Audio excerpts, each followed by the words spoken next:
السلام علیکم ناظرین، میں ہوں اسامہ شاد عباسی، آپ دیکھ رہے ہیں ابتدا ٹی وی۔ میرے ساتھ موجود ہیں صاحبزادہ احمد رضا قصوری صاحب، جو کہ چیئرمین ہیں اے پی ایم ایل جناح کے، اور اس کے ساتھ ساتھ 73 کے آئین جب بنا تھا اس کی ڈرافٹنگ میں، ان سب معاملات میں سر کا کافی اہم رول رہا ہے۔ سر السلام علیکم۔ سر سب سے پہلے تو آپ کا شکریہ، آپ نے ہمیں ٹائم دیا۔ You sir welcome. سر آج ہم جس ٹاپک پہ بات کریں گے، عمران خان کی جو گورنمنٹ ہے، یہ چونکہ پہلی بار اس گورنمنٹ میں آئے، اور اس کے ساتھ ساتھ عمران خان جو ایک نعرہ لے کے آئے تھے کہ مدینہ کی ریاست بنائیں گے اس ملک کو، تو اس حوالے سے پوچھیں گے آپ کے کیا ریمارکس ہیں؟ دیکھیں، بات یہ ہے کہ قوموں کی بقا اور سالمیت کی ضمانت نہ آئین سازی دیتی ہے اور نہ قانون سازی دیتی ہے. وہ فقط ایک چیز ہے، وہ ہے مردم سازی. اور اللہ کے حبیب نے یہی کچھ کیا. یہ نہیں کہ غار حرا سے نبوت ملنے کے بعد آئے مکہ میں اور مکہ میں آ کے ریپبلک آف مکہ بنا دی، بلکہ 13 سال جو مکی پیریڈ ہیں وہ مردم سازی وہاں ہو رہی ہے. اور اگر آپ تاریخ پر نگاہ ڈالیں تو آپ کو نظر آئے گا کہ اللہ کا رسول ساری ساری رات اپنے ساتھیوں کے ساتھ مشاورت کر رہا ہے، اور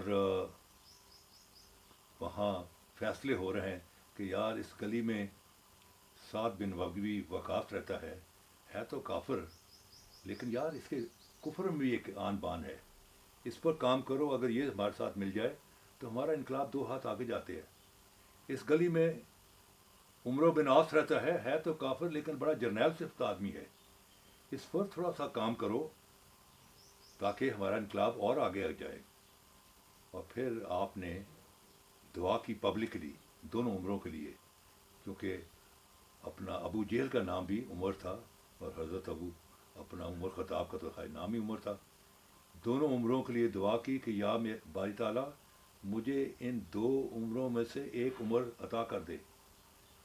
اور رسول پاک صلی اللہ علیہ وسلم کی بصیرت عمود نگاہ ان دونوں عمروں کی چھاتیوں میں سے ایکس رے کر کے نکل چکی ہوئی ہے، اور اللہ کا حبیب بھانپے بیٹھا ہے کہ ہیں تو یہ دونوں پتھر اسی، لیکن اگر میں نے ان کو تراش دیا تو یہ اسلام کی انگوٹھی کا نگینہ بن جائیں گے. اور تاریخ ہم کو کیا بتاتی ہے کہ ایک عمر جب ہلکا بگوش اسلام ہوا تو وہ عمر جس کے بارے میں ان کی والدہ کہا کرتی تھی کہ میرا والدہ میرا بیٹا زمانہ جہالت میں اتنا سیدھا انسان تھا کہ اس کو اونٹنی چلانی نہیں آتی تھی.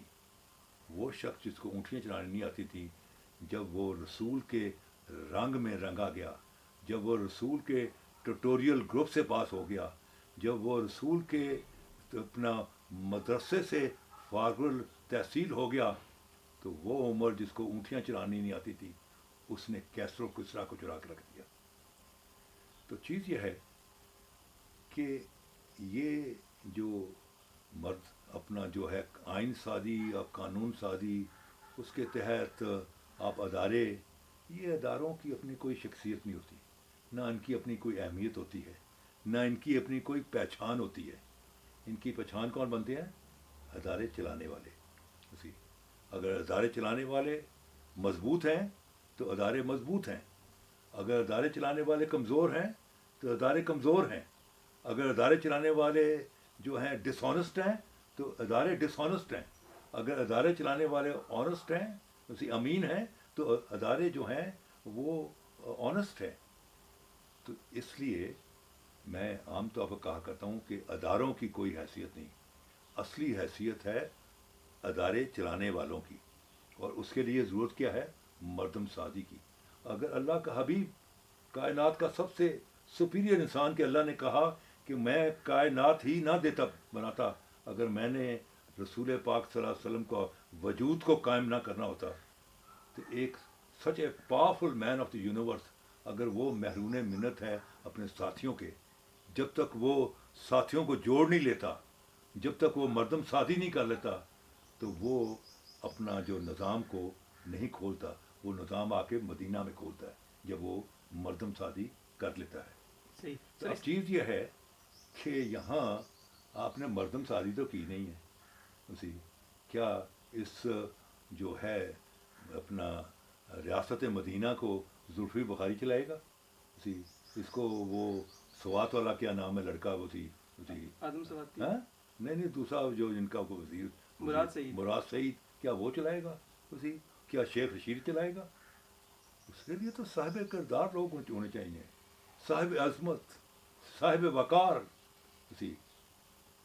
عمران خان صاحب صرف یہ کہنے سے کہ ریاست مدینہ، تو ریاست مدینہ تو آپ کا ایک خواب ہے، یہ تو نہیں ہوگا جب تک آپ نے تو مردم سازی نہیں کی۔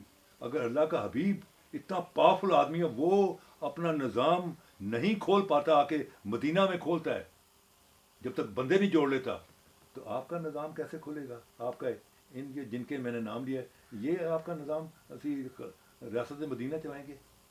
لہٰذا آپ کو کسی نے سمجھایا نہیں، پہلے آپ کو چاہیے تھا مردم سازی کرتے۔ 22 کروڑ کا ملک ہے، اس میں بڑا بڑا ذہین آدمی ہے، بڑے بڑے پی ایچ ڈیز ہیں، پروفیسرز ہیں، انجینئرز ہیں، چارٹر اکاؤنٹنٹس ہیں، اسی پولیٹیکل سائنٹسٹ ہیں، اسی اکانومسٹ ہیں۔ آپ ان میں سے 7 لوگوں کو لے کے چلتے، نہ کہ یہ جو بیوقوفوں کا آپ نے ٹولہ ساتھ کیا ہوا ہے، یہ اپنی ریاست مدینہ چلائے گا۔ یہ سر آپ کو شکلیں کیا وجہ لگتی ہے جیسے پاکستان ملک جس کی بیس اسلامک اسٹیٹ ہے، جس کی بیس ہی یہ ہے کہ ہم نے اسلامی بنیادوں پہ اس ملک کو چلانا ہے، تو سر آپ کو کیا وجہ لگتی ہے کہ 70 سال سے ہمیں جس طرح بتا رہے ہماری جو ہے کہ ٹیم پہ کام نہیں ہو سکا، جو بھی گورنمنٹ آتی ہے وہ کیا وجہ ہے کہ مطلب اس بنیاد پہ ملک کو نہیں چلا سکی؟ دیکھیں بات یہ ہے کہ ہمارے ہاں ایک جو لوگ اقتدار میں آتے ہیں ان پر ایک خوف طاری ہوتا ہے ذہین لوگوں کا۔ وہ سمجھتے ہیں کہ ذہین لوگ اگر ہمارے ساتھ جڑ گئے تو پھر ہمیں کون اہمیت دے گا؟ اور پہلے تو جو اس کے ارد گرد جو کھڑے ہوتے ہیں اسی جس کو میں نے نام دیا گھیراؤ گروپ، جنہوں نے گھیرا ڈالا ہوتا ہے نمبر 1 کو، پہلے تو وہی گھیرا نہیں توڑنے دیتے، کسی ذہین آدمی کو آنے نہیں دیتے تھی۔ آپ کے ہاں جو گورنمنٹیں ہیں وہ ٹیلنٹڈ لوگوں پر مشتمل نہیں ہے، وہ ذہین لوگوں پر مشتمل نہیں ہے، وہ صاحب کردار لوگوں پر مشتمل نہیں ہے، وہ ہیں خوش آمدیوں پر، اسی ٹائم سرور پر، اسی لٹیروں پر اسی۔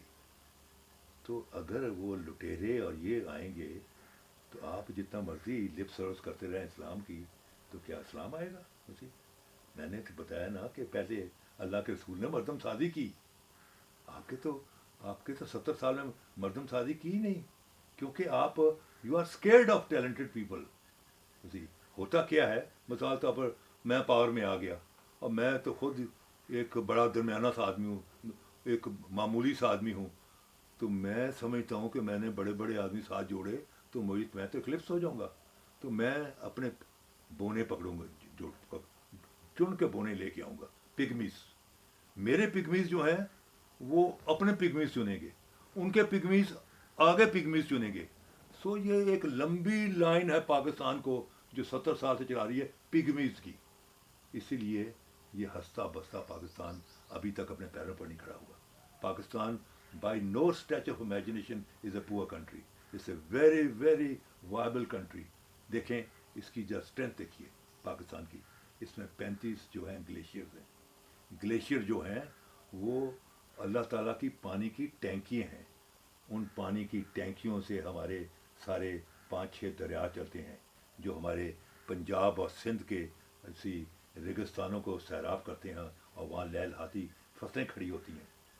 آپ کے جو ہے اپنا you are a bridge between Central Asia, Middle East and South Asia, اور آج پوری دنیا کی جو نگاہیں ہیں اس خطے کے اوپر ہیں، وہ چاہے امریکہ ہو، رشیا ہو، چائنا ہو، تمام دنیا کی نگاہیں یہاں ہیں، کیونکہ یہاں سے وہ ایک جو ہے اکنامک آرٹری جس کو سی پیک کہتے ہیں وہ گزر رہی ہے، اور اس پر سب کی نگاہیں ہیں، اسی کچھ اس کو روکنا چاہتی ہیں، کچھ اس کو لے کے چلنا چاہتی ہیں۔ سو یہاں ایک بڑا کمپٹیشن آ رہا ہے، لیکن کوئی طاقت یہاں انٹر نہیں ہو سکتی unless they have the support of our military support and intelligence support۔ بغیر پاکستان کی انٹیلیجنس سپورٹ کے اور ملٹری سپورٹ کے کوئی طاقت اس خطے میں، یہ ہے آپ کی طاقت، لیکن یہ طاقت کا مظاہرہ تو آپ کے لیڈرز نے کرنا ہے. اگر آپ کے لیڈرز ہی پگمیز ہیں اسی ان کو بات کرنی ہی نہیں آتی, وہ ڈی سی اور ایس پیز کے بنائے ہوئے بت ہیں جو کہ اپنے ڈی سی اور ایس پی کو اسی وزیر بننے کے بعد بھی جناب اور حضور کا کہ ان کو ڈالیاں بھیجتے ہیں, تو وہ جا کے باہر کی دنیا کے اسی لیڈرز کے ساتھ جا کے کیا بات کریں گے؟ اسی ان میں تو وہ اعتماد ہی نہیں ہے, وہ کانفیڈنس ہی نہیں ہے. اسی سفر کون کر رہا ہے؟ میرا پاکستان کر رہا ہے. عوام سفر کر عوام